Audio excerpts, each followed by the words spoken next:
પાટણમાં પુરુષોત્તમ રૂપાલાના વિરોધમાં ક્ષત્રિય અસ્મિતા સંમેલન યોજાયું.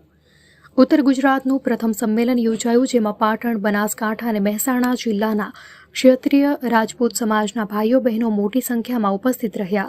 દરેક અગ્રણીઓએ એક જ માંગ કરી, પુરુષોત્તમ રૂપાલાની ટિકિટ રદ થાય.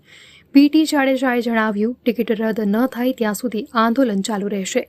પાટણ શહેરમાં બુધવારના રોજ રાજપૂત સંકલન સમિતિ ગુજરાતના માર્ગદર્શન હેઠળ રાજપૂત છાત્રાલય ખાતે પાટણ, બનાસકાંઠા અને મહેસાણા જિલ્લાના ક્ષત્રિય સમાજ દ્વારા રાજકોટ લોકસભાના ભાજપના ઉમેદવાર પુરુષોત્તમ રૂપાલાએ રાજા રજવાડાઓને નિશાન બનાવીને ક્ષત્રિયો પર કરવામાં આવેલ અશોભનીય અભદ્ર ટિપ્પણીને કારણે સમગ્ર ક્ષત્રિય સમાજની અસ્મિતાને ઠેસ પહોંચી છે. સમગ્ર દેશમાં આ બાબતે ઘેરા પ્રત્યાઘાત પડ્યા છે, જેને લઈને તેમની ઉમેદવારી રદ કરવા માટે 3 જિલ્લાના ક્ષત્રિય સમાજ દ્વારા ક્ષત્રિય અસ્મિતા સંમેલન યોજાયું હતું. આ સંમેલનમાં ક્ષત્રિય સમાજના અગ્રણીઓએ એક જ વાત કરી હતી કે રૂપાલાની ટિકિટ રદ થવી જોઈએ. જો તેમ નહીં થાય તો આંદોલન ચાલુ જ રહેશે. રાજકોટમાં 14મીએ ક્ષત્રિયોનું મહાસંમેલન યોજાશે, જેમાં લાખોની સંખ્યામાં ક્ષત્રિયો ભેગા થશે. રાજકોટ લોકસભાના ભાજપના ઉમેદવાર પુરુષોત્તમ રૂપાલાએ રાજા રજવાડાઓને નિશાન બનાવીને ક્ષત્રિયો પર કરવામાં આવેલ અશોભનીય અને અભદ્ર ટિપ્પણીના વિરોધમાં સમગ્ર રાજ્યમાં ક્ષત્રિય સમાજ દ્વારા વિરોધ દર્શાવવામાં આવી રહ્યો છે. ત્યારે પાટણ શહેરમાં આવેલા દાનસિંહજી સત્યાર્થી રાજપૂત કુમાર છાત્રાલય ખાતે રાજપૂત સંકલન સમિતિ ગુજરાતના માર્ગદર્શન હેઠળ પાટણ, બનાસકાંઠા અને મહેસાણા જિલ્લાના ક્ષત્રિય સમાજનું ક્ષત્રિય સ્વાભિમાન સંમેલન યોજાયું હતું. અહેવાલ અનિલ રામાનુજ, લોકાર્પણ. ઋષિભાઈ વાત કરી એ મુદ્દા તો આપણને કહી જ દીધા છે, પણ અત્યારનો અમારો મુદ્દો એવો છે કે સમગ્ર ગુજરાતની અંદર તમામ જિલ્લાઓમાં સંમેલન થઈ જાય, તમામ તાલુકાઓમાં થઈ જાય, એટલે 90% તાલુકા અને જિલ્લા લેવલે થઈ ગયું, 2-3 જિલ્લા બાદ કરતા. અને પછી મહાસંમેલન રાજકોટ મુકામે તારીખ 14ના બોલાવવામાં આવ્યું છે, સાંજના 5 થી 7 રતનપર ખાતે. તો એ આંદોલન છે એ સમગ્ર ગુજરાતના ક્ષત્રિયો એટલી સંખ્યામાં આવશે કે જે કલ્પના ન કરી હોય. તમને 2 દિવસ પહેલાંનો દાખલો આપું.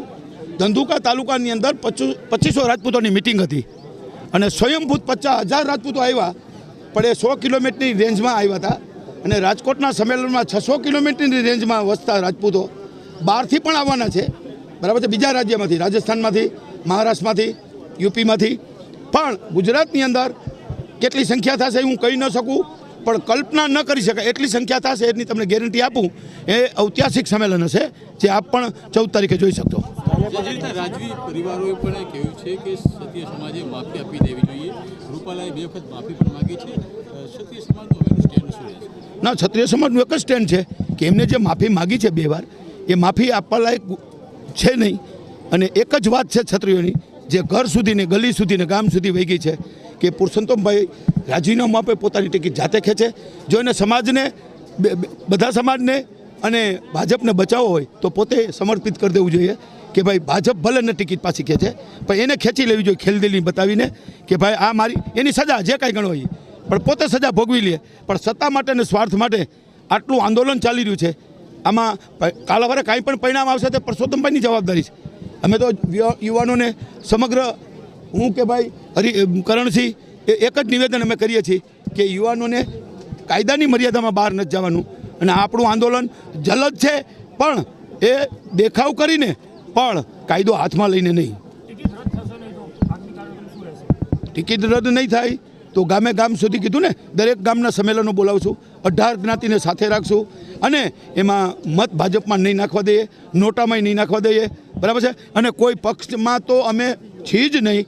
અને અત્યારે જે અમારો જે સમાજ છે 92 જણાની સંકલ્પ સમિતિ, એ જ ક્ષત્રિય સમાજ ગુજરાતનો થઈ ગયો, સમજો ને, બરાબર છે. તો એ જે આદેશ આપશે એ ક્ષત્રિય સમાજને માન્ય હશે.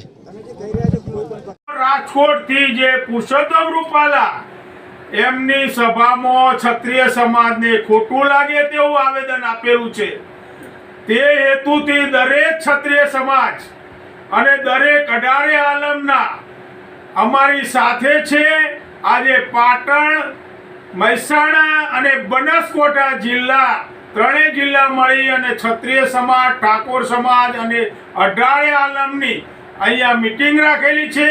આ બાબતે જે આવેદન આપ્યું છે તે અમે રૂપાલાની ટિકિટ કેન્સલ કરાવવા હેતુથી આયોજન કરેલું છે અને આ કરવું જોશે. સરકારને કાનના પડદા ખોલી અને આ રૂપાલાની ટિકિટ પરત કરવી પડશે અને એને ઘર ભેગા કરવાની આ હેતુથી અમે પ્રજાપતિ સમાજમાં, હું જગદીશભાઈ પ્રજાપતિ, ચાણસ્મા તાલુકો, પાટણ જિલ્લો, એક સમયના પૂર્વ મુખ્યમંત્રી પ્રજાપતિ સમાજ માટે એવું બોલ્યા હતા કે પ્રજાપતિ તો પરચુરણ કહેવાય.